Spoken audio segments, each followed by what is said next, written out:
देशाच्या राष्ट्रपती द्रौपदी मुर्मू आज वारणा महिला उद्योग समूहाच्या कार्यक्रमानिमित्त कोल्हापूर दौऱ्यावर आल्या होत्या।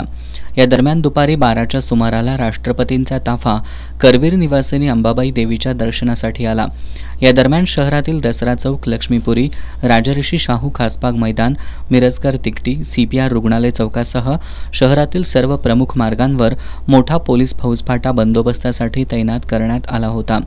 या सर्व मार्गावर बॅरिगेड्स लावून हे मार्ग रहदारीसाठी बंद ठेवण्यात आले होते। त्यामुळे या सर्व मार्गावर नागरिक तसंच वाहनधारक अडकून पडल्यानं त्यांची गैरसोय झाली। या मार्गावरील सर्व व्यवसाय बंद ठेवण्यात आल्यानं या परिसरात शुकशुकाट जाणवत होता। सुमारे तासभर या सर्व मार्गावरील वाहतूक बंद ठेवल्यानं नागरिकांची मोठी कुचंबणा झाली होती। त्यामुळे नागरिक आणि वाहनधारकातून नाराजी उमटत होती। मात्र याबाबत माध्यमांशी बोलायला कुणीही तयार झालं नाही। कोल्हापुरातील तपोवन मैदानावर काही दिवसांपूर्वी मुख्यमंत्री आणि उपमुख्यमंत्र्यांचा लाडकी बहीण सोहळा झाला होता। त्यावेळीही अशीच वाहतूक ठप्प झाली होती।